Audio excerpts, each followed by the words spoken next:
bom dia a todas! Sejam bem-vindas a mais um dia de Devocional Florescer. Como é que vocês estão? Como é que amanheceram hoje? Mais uma semana que está iniciando e nós estamos iniciando muito bem, né? Já diante da presença do nosso Pai, glorificando, adorando, lendo a palavra e sendo transformadas para vivermos aquilo que o Senhor tem para fazer em nós e depois através de nós. Amém? Então vamos começar a nossa leitura, Hebreus 5. Você já convidou aquela amiga que você sabe que está precisando ouvir uma mensagem, está precisando se achegar a Deus? Convide, mande um aviãozinho para ela, para que ela também possa participar desse momento que é muito especial para nós, que é de leitura bíblica e de mergulho na palavra de Deus, amém? Vamos lá? Hebreus 5 diz assim: porque todo sumo sacerdote, tomado dentre os homens, é constituído a favor dos homens nas coisas concernentes a Deus, para que ofereça dons e sacrifícios pelos pecados, e possa compadecer-se eternamente dos ignorantes e errados, pois também ele mesmo está rodeado de fraqueza. Aqui está falando do sumo sacerdote, que é levantado dentre os homens, né? Fala da natureza do homem, né? Dos sumos sacerdotes que eram levantados antes e que eles também tinham fraqueza, que eles também tinham erros, né? E levavam os sacrifícios, as ofertas, né? Até o Senhor e distribuía, né? Aqui fala da distribuição de dons e sacrifícios pelos pecados. E por esta causa deve ele, tanto pelo povo como também por si mesmo, fazer oferta pelos pecados. Então ele está falando do sumo sacerdote que fazia ofertas pelos pecados das pessoas e que também precisava fazer oferta pelos seus próprios pecados. E ninguém toma para si essa honra, senão o que é chamado por Deus, como Arão. Os sumos sacerdotes eram escolhidos diretamente por Deus. Então nós vimos lá no Antigo Testamento Arão, que fazia as ofertas, que fazia os sacrifícios, né, ali na tenda. Então o Senhor escolhia, ele chamava os que eram sumos sacerdotes. Assim também, Cristo não se glorificou a si mesmo para se fazer sumo sacerdote, mas glorificou aquele que lhe disse: Tu és meu filho, hoje te gerei. Como também diz no outro lugar: Tu és sacerdote eternamente, segundo a ordem de Melquisedeque. Aqui ele já começa a fazer a comparação aos nossos principal sumo sacerdote, maior sumo sacerdote, que é Jesus Cristo, né? O qual nos dias da sua carne, oferecendo como grande clamor e lágrimas, orações e súplicas ao que o podia livrar da morte, foi ouvido quanto ao que temia. Ainda que era filho, aprendeu a obediência por aquilo que padeceu. Mesmo que ele era filho, ele obedeceu e padeceu aquilo que ele tinha que passar, mesmo sendo filho. E sendo ele consumado, veio a ser a causa de eterna salvação para todos os que lhes obedecem. Então ele é a salvação para os que o obedecem. Chamado por Deus sumo sacerdote, segundo a ordem de Melquisedeque, do qual muito temos que dizer, de difícil interpretação, porquanto vós fizestes negligentes para ouvir. Porque, devendo já ser mestres pelo tempo, ainda necessitais de que se vos torne a ensinar quais sejam os primeiros rudimentos das palavras de Deus. E vós haveis feito tais que necessitais de leite e não de alimento sólido. Então aqui ele está falando sobre o alimento, né, que as pessoas estavam aqui necessitando e estavam recebendo. A minha Bíblia ela tem uma versão de mais fácil entendimento, que diz assim, lá no verso 12: Depois de tanto tempo, vocês já deviam ser mestres, mas ainda precisam de alguém que lhes ensine as primeiras lições dos ensinamentos de Deus. Em vez de alimento sólido, vocês ainda precisam de leite. E quem precisa de leite ainda é criança e não tem nenhuma experiência para saber o que está certo ou o que está errado. Porém, a comida dos adultos é sólida, pois eles, pela prática, sabem a diferença entre o que é bom e o que é mal. Então, ele fala aqui, né, no 11, temos muito o que dizer a respeito desse assunto, mas porque vocês custam a entender as coisas, é difícil explicá-las. Então, ele começa a explicar sobre, fala do sumo sacerdote que foi escolhido por Deus, né, e que tinha sua natureza carnal, né, tinha suas fraquezas, e ele começa a comparar com Jesus Cristo. Só que ele fala, eu tenho muito a falar sobre isso, da ordem de Melquisedeque, eu tenho muito a explicar sobre esse assunto, mas não dá para falar muito. Por quê? Porque vocês são como bebês na fé, vocês ainda precisam de leite. E o que esse escritor da carta aos Hebreus, ele queria entregar coisas sólidas, mas o povo não estava pronto para receber aquele alimento. E aí a gente vai começar a analisar qual cristão, qual tipo de pessoa hoje nós somos diante de Deus. Será que nós estamos sendo pessoas que ainda querem tomar leitinho, né? Que ainda está como criança na fé, um bebê na fé, ou nós já estamos aprendendo a discernir as coisas, estamos aptos a receber um alimento mais sólido? E quando ele fala isso, a Bíblia que explica, quem é fraco e imaturo na fé não tem sensibilidade nem discernimento espiritual para perceber o que é bom e o que é mal nessa vida, e aquilo que honra a Deus e o que desonra.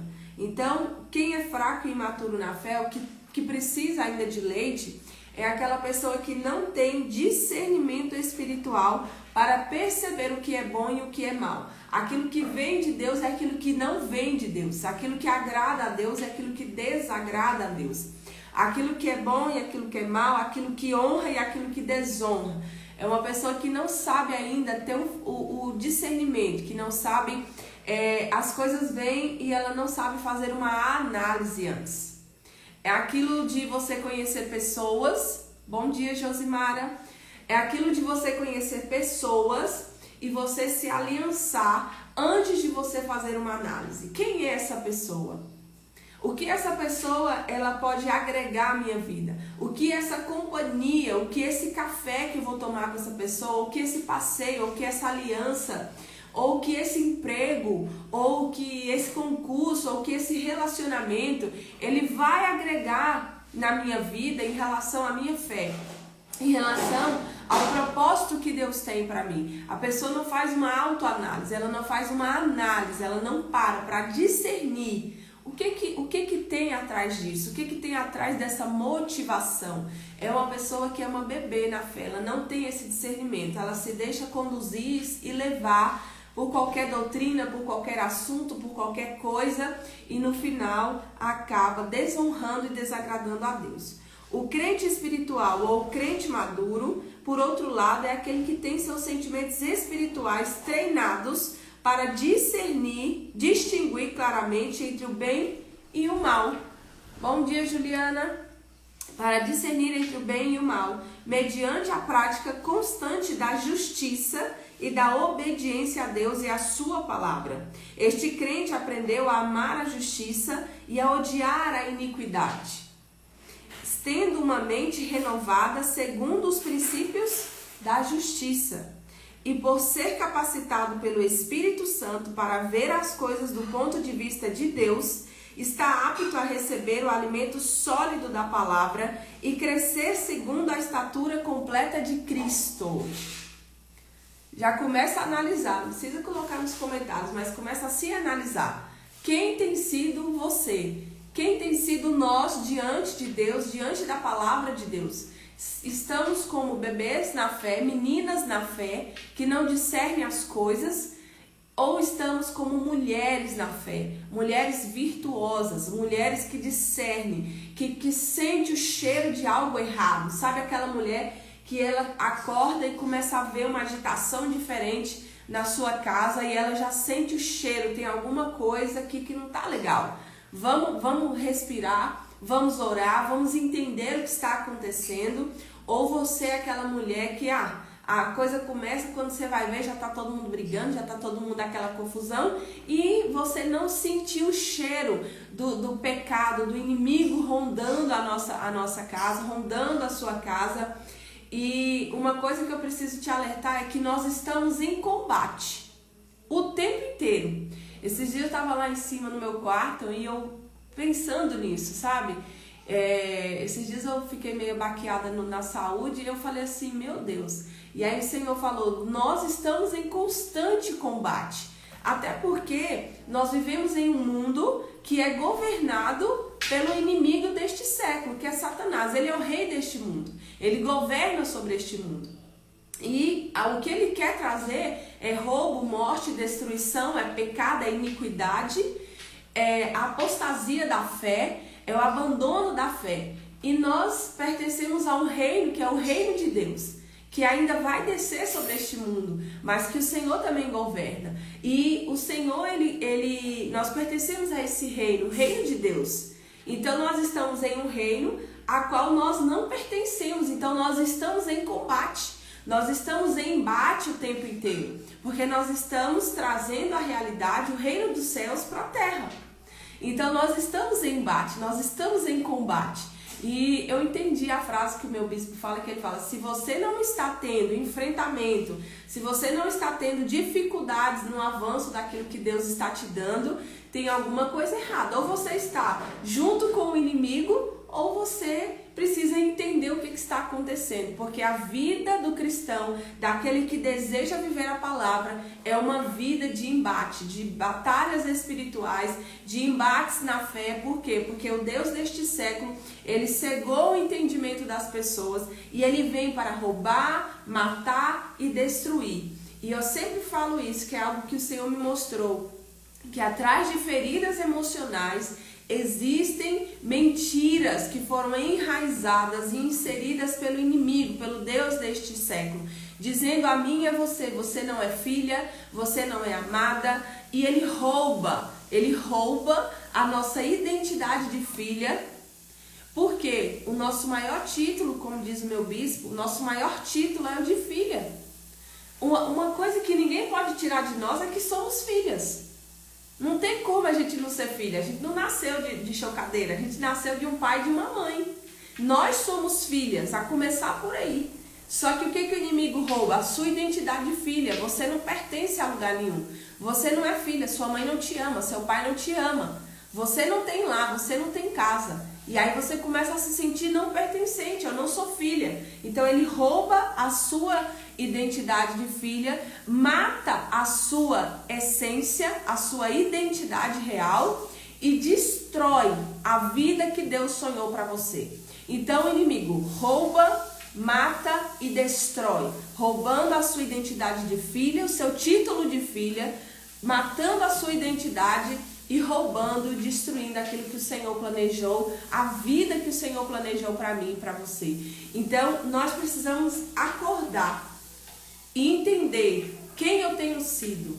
Porque se o inimigo está roubando, matando e destruindo a minha vida, os meus sonhos, o meu casamento, os meus filhos, as minhas finanças, os meus relacionamentos, é porque eu estou com o meu entendimento cego. Eu estou como uma bebê que não estou discernindo as coisas, que não estou entendendo quando o inimigo planta uma cilada para mim, para reforçar que eu não sou amada, para reforçar que eu não sou filha, para reforçar que eu não tenho um lugar, que eu vou ficar sozinha, que Deus não me ama, para reforçar que os planos dele não vão se concretizar na sua vida.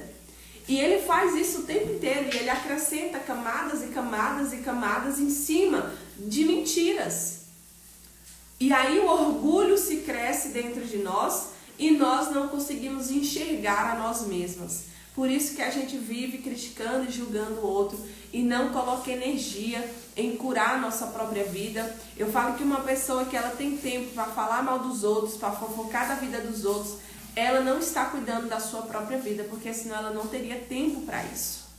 Uma pessoa que cuida da vida de todo mundo, que ajuda todo mundo, ela não tem tempo para cuidar da vida dela.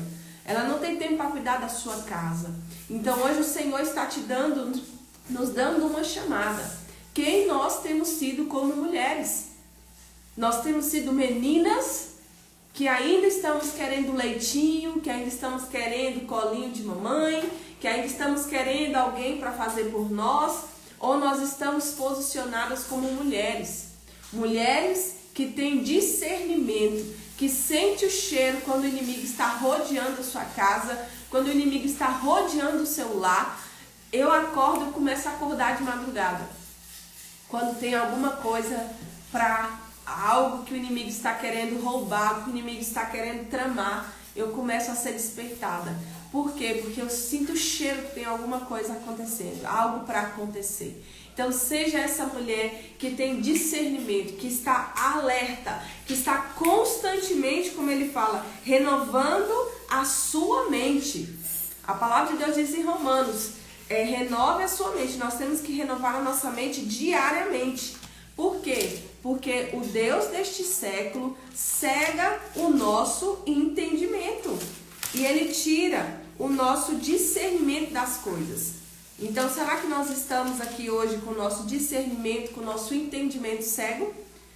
Romanos 12 diz: rogo-vos, pois, irmãos, pela compaixão de Deus, que apresenteis o vosso corpo em sacrifício vivo, santo e agradável a Deus, que é o vosso culto racional. E não vos conformeis com este mundo, mas transformai-vos pela renovação do vosso entendimento, para que experimenteis qual seja a boa, agradável e perfeita vontade de Deus. Então, por que não estamos vivendo a boa e perfeita, agradável de Deus? A vontade de Deus? Porque a nossa mente está cauterizada. O inimigo cauteriza a nossa mente, cauteriza o nosso entendimento, cauteriza o nosso discernimento.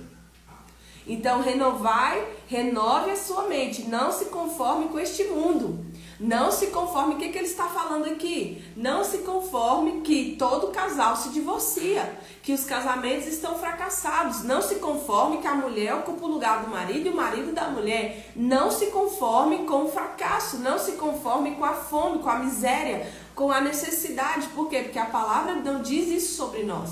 Não se conforme com a doença, não se conforme com o caos, com seus filhos no homossexualismo, nas drogas, na bebida. Não se conforme com isso. Não se conforme com a sua depressão, com a sua ansiedade, com a sua bipolaridade, porque tem gente que pegou isso para si. E como não tem identidade, eu sou bipolar. Colocou títulos como se fosse a sua identidade. A sua doença emocional não é a sua identidade. Entenda isso. Você não é o que você está vivendo hoje. Mas como o inimigo cauterizou o seu entendimento, matou a sua identidade de filha, ele está roubando a sua identidade, a sua essência e a sua capacidade de discernir. Então hoje é segunda-feira, é um dia para você falar: Senhor, eu quero amadurecer, eu não quero mais ser uma menina na fé. E Bia, como é que eu faço para deixar de ser menina? Você precisa ter uma rotina devocional. O feminino é devocional e o masculino é sacerdotal. Então nós precisamos, como mulheres, ter uma vida diária de devoção a Deus, a palavra de Deus, de busca, de oração, de jejuns, de súplicas, de leitura da palavra. Por quê? Porque o Espírito vai introduzindo na minha alma a verdade de quem eu sou. Então comece a partir de hoje uma rotina de devocional. Ah, mas nós já temos o devocional aqui, nós estamos fazendo um devocional juntas, coletivo. E isso é maravilhoso, porque o poder do Senhor opera na unidade. Mas tenha os seus momentos de quarto, de entrar para o seu quarto, de fechar a porta e de ficar ali até você ouvir ao Senhor, até você ouvir o que Deus tem para falar para você, não só o que você tem a falar para Ele. Amém? Amém? Vocês entenderam o recado de Deus para mim e para você essa manhã? É tempo de amadurecermos. E eu espero que você tenha pegado essa chave. O inimigo, ele rouba o seu título de filha, mata a sua identidade, a sua real identidade e destrói a vida que o Senhor planejou para você. Será que ele está fazendo isso com você? Ele fez isso comigo durante muitos anos da minha vida, tirando o meu título de filha. E se ele tirou o seu título de filha em relação aos seus pais, pode ter certeza que em relação a Deus você não se sente filha, você não se sente amada, você não sente de fato que Deus está com você. E na primeira dificuldade você fala: Deus, por que você me abandonou? Deus, por que o Senhor não me vê? Deus, parece que o Senhor tem filhos prediletos. Isso é a alma, é a oração de uma mulher que não se sente filha na sua real essência, na totalidade desse título que nós temos. Amém? Amém. Posso ler um amém? Vocês estão quietinhos hoje? Vamos orar? Vocês querem... Alguém tem algum pedido de oração específico? Para a semana, para o dia? Se alguém tiver, mande aqui que nós vamos orar juntas para finalizar nosso devocional. O florescer, ele fala de amadurecimento. E esse versículo encaixou perfeitamente, né? Porque quando nós começamos a falar dessa estação do florescer, já era isso. Florescer é tempo de amadurecer. É de deixarmos de sermos meninas e nos tornarmos mulheres. Então, florescer é sobre isso. É um tempo de amadurecimento. É um tempo de desabrochar. É um tempo de você mostrar quem você de fato é. E a partir disso, gerar novas sementes, gerar novos frutos. Nada que o Senhor dá para mim e para você é só para mim e para você. Tudo que o Senhor faz na nossa vida é pensando no coletivo. O Senhor, ele não me resgatou lá de Planaltina, de Planalto City, que é quem conhece aqui Brasília. Ele não me resgatou de lá só para mim, só por mim. Primeiro, ele me resgatou pelo que ele tinha para minha casa, para minha família, para minha vida. E depois pelo que ele tem a fazer na vida de outras mulheres, através do que ele fez em mim. Então, o Senhor nunca te dá nada que seja só para você. Amém? Nenhum pedido de oração hoje? Não se conforme com este mundo, não se conforme que todo mundo é ansioso, todo